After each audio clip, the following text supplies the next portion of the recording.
Welcome to High Notes, where expectations are low and enjoyment is high. My name is Alec. Today we'll be talking about Brockhampton's seventh and penultimate studio album, The Family, originally released in 2022.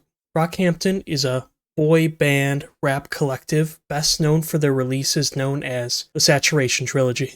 Unfortunately, that's the first thing that comes to mind when music fans think of the group.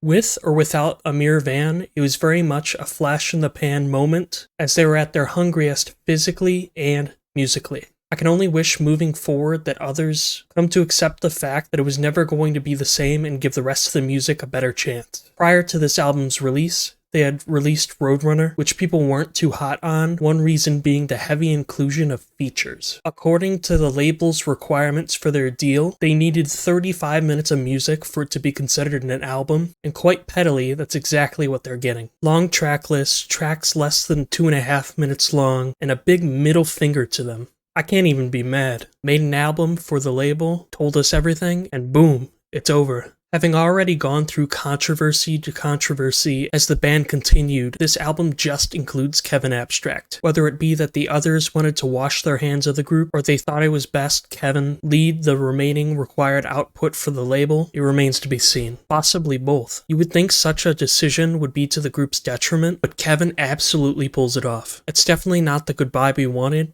but it had to be this way. While a Kevin Abstract album in all but name, putting the Brockhampton name on this instead fits. He was always the de facto leader akin to being the RZA of their group, and mentioned such on the track of the same name. Who best to put everything out there so there's no more questions? He was already the one to go on Twitter and share everything, so fuck it. Till this point, I haven't been much of a Kevin Abstract fan. I liked Arizona Baby and his most recent singles, but they were never anything that wowed me. With this album, that has definitely changed. With it being a Brockhampton album in mind, it fully displayed what I liked most about him, which was his moments on more rap-oriented tracks. There's a bevy of those here. He strays from his go-to style like from his solo music, switching up vocal cadences and flows as the album goes on, almost embodying and representing the rest of the group, further adding to the justification of making this a Brockhampton album, aside from it being out of necessity. Whatever he chooses to do in the future, I hope it's more like this. The album starts out with the track Take It Back, where Kevin wears his Kanye influence on his sleeve, rapping over a chipmunk soul beat. He comments that despite their breakup, they're still a top 10 group, and while I'm not a stan, I do think there's a point to be made. They had a special thing going on there, with or without Amir, a spark that just couldn't be recreated by anybody they influenced. They weren't just a group, they were a family. Mentioning RZA again, he backs this up on the intro of Boy Band, as it being something that nobody else really has. And with that in mind,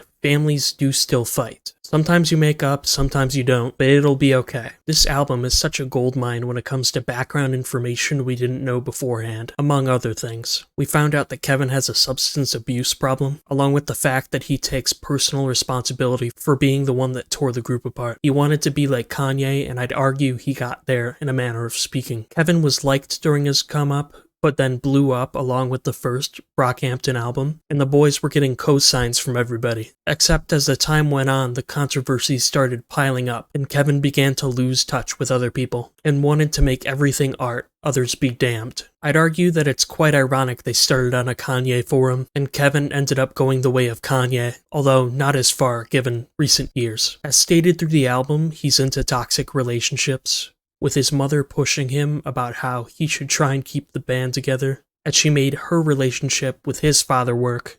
So why not that? Regardless of what he says about how they fixed their relationship, that's definitely still toxic, in the sense that both situations are only vaguely comparable optic-wise. Sure, do we stay together, do we split up? In execution, it's much more complex. In the case of the band, though, is it best for all of us to split up, or will some get screwed over? Who benefits more in this situation? Will they be fine after the breakup? Can we make it work? Should we make it work? Sure, marriage is a legal obligation, but there's no real negatives to separation. Any negativity would have been during the marriage. You break the record deal, the label breaks you legally. Additionally, the album has some really great lyrics. I gotta wash the blue paint off my face so I could be free. I'm the richest guy who ever fell off. felt the temperature change when we dropped Heat, and the constant reminder that the label needed 35 minutes of music. I quite liked the track Basement especially, where Kevin talks about how the fans like to assume things or think they personally know the members of the group. They have this parasocial connection that they think is real, but really they just like the music. God forbid. When I talk about them, notice that I use the names Kevin and Joba, not Ian and Russell. The album ends with a track named after the group, with a sample of them ordering in a McDonald's drive-thru. Kevin says he's got them. He already covered everything in the rest of the album, so this last track is just for the fans. But then you get to Dom, and he tells him that people don't fuck with him. Pretty petty of him, but it's been made clear that the relationship will never be mended, so fuck it, I guess. Given everything, I definitely don't see them coming back together, so my biggest hope would be that they all continue pursuing music, and each find individual success. That includes Amir, as I can find it in myself to forgive him, as he's reportedly done his best to repent. I love these boys. I'll give it a 7 out of 10. Do you agree or disagree? Let me know in the comments. Subscribe if you'd like to see more, and check out my Rate Your Music profile in the description for a track rating breakdown. Be kind, and the next chapter is everything.